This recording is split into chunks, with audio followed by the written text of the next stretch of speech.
Kita ke informasi lain, pemirsa. Arus besar migrasi warga miskin Nusa Tenggara Timur menjadi buruh migran, memikat sindikat perdagangan manusia, menjual ribuan wanita dan pria sebagai buruh murah pada rumah tangga maupun perusahaan di dalam dan luar negeri.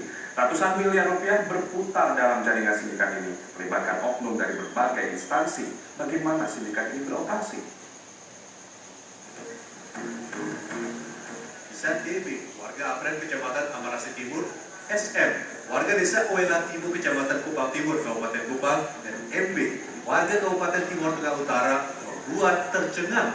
Rayuan gaji Rp1.000 per bulan dan impian hidup mewah ditebar sindikat perdagangan manusia kepada korbannya. Segala kemudahan dijanjikan, termasuk pengurusan semua dokumen jauh lebih cepat tanpa birokrasi dengan pemalsuan. Adalah Sipri, mahasiswa semester 5 ilmu komputer sebuah perguruan tinggi swasta di Kupang, mengaku sangat mudah mencetak KTP. Bermodal komputer, alat scan, dan kertas yang sedikit tebal, terbitlah sebuah KTP baru.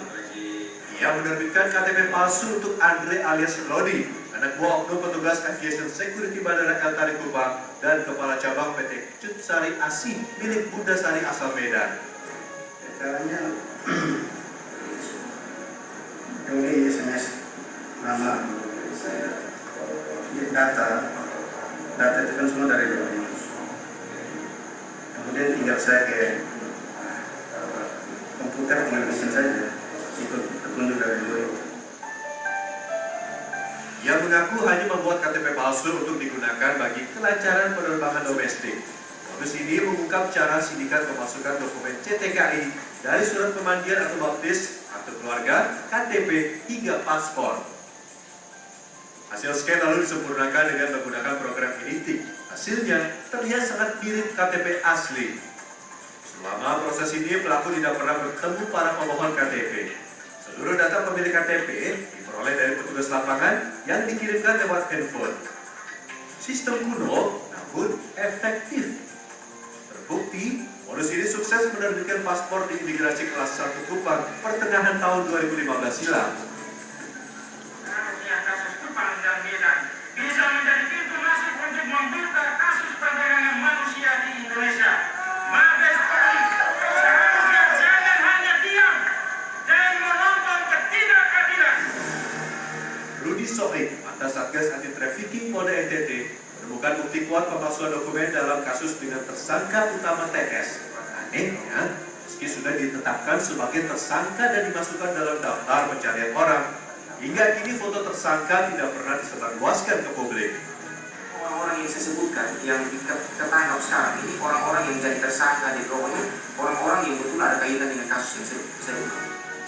Oni Seran alias Koser menjadi tokoh sentral pemalsuan dokumen dengan jaringan luas kepada sejumlah PPTKIS. Ia disebut memiliki koneksi kuat dengan sejumlah pejabat Polda NTT saat itu, seperti Samuel Kawenian, Edward Lenin, S dan MS. Kenapa polisi punya nama dan Tamrin semua saya sudah sebut tidak diungkap? Ya. Kenapa semua berkas terkait Edward Lenin dan mafia-mafia yang lain yang sudah saya sebutkan tidak diungkap? Akhirnya apa? Korban-korban itu anak-anak yang ditilang. Itu yang penyesalan yang paling besar ya saya. Sampai detik ini seperti ini. Dalam pelariannya, Tony Seran masih bebas mencetak ratusan KTP palsu yang digunakan untuk penerbitan dokumen CTKI di luar negeri.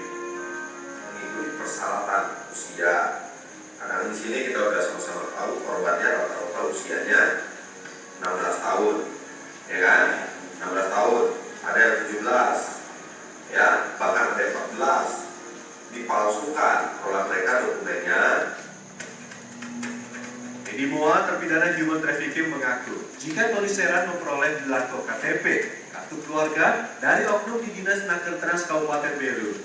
Berkat aksesnya terhadap belangko KTP asli, Tony Seran menjadi pemasok KTP bagi sejumlah PJTKIS dengan bayaran Rp200.000 per anak.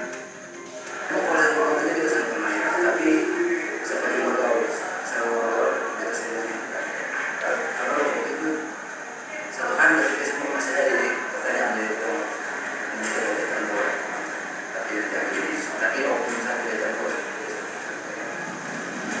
Edi Moa menyebutkan nama petinggi Polda Nusa Tenggara Timur sebagai orang yang mengirimkan mobil ke PT Malindo Mitra Perkasa melalui seorang perwira menengah. Polisi mengungkap bisnis ini menjerat GMB, Oknum Imigrasi Kelas 1 Kupang, dan JR, Oknum Aviation Security Bandara El Tari. Sebagai customer service, tersangka GMB mengambil alih pengisian form data calon TKI dengan meminta fee paspor baru 1,8 juta dan pergantian paspor senilai 3 juta. Perusahaan itu ya tidak benar, ada surat rekomendasi. Oh, surat rekomendasi itu ya.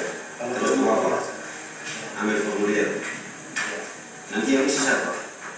Yang orang tulis perusahaan itu. Hasil pemeriksaan polisi, tersangka GMB turut melancarkan proses penerbitan 251 paspor, termasuk milik almarhumah Yulfida Selai. Ya, pengawasan pastinya sudah kami lakukan ya, sesuai dengan SOP yang ada. Bisa aja pada saat itu petugas tidak cermat. Pertama, kami tidak mentolerir oknum siapapun yang melakukan kesalahan hukum apa terkait dengan penerbitan paspor atau apapun. Dan sistem kita sudah bisa membaca, mendetek apabila mereka melakukan duplikasi nama. Fakta ini membuat geram nakar keras. Mereka yakin orang tua korban pasti terlibat dengan membuka pintu bagi tindak pidana perdagangan orang. Kesadaran dari masyarakat sendiri tidak ada. Orang tua juga kadang yang ini saya berpikir mungkin orang tua yang lagi bisa jual kembali anaknya. Kadang begini, anaknya baru umur 15 tahun, manipulasi umur sampai 21 tahun supaya bisa bekerja di luar negeri. Uang Siripina menjadi materai bahwa orang tua menyetujui pemalsuan dokumen dan kehilangan hak kontrol atas nasib anak-anaknya. Namun pengelola PT TKIS mengaku tidak ada uang Siripina. Kadang orang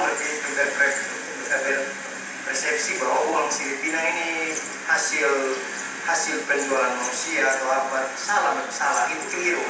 BPJS tidak pernah yang namanya ada uang Filipina. Itu uang itu dana operasional untuk setiap calon tenaga kerja. Terkuat, alur pemalsuan dokumen melibatkan banyak oknum.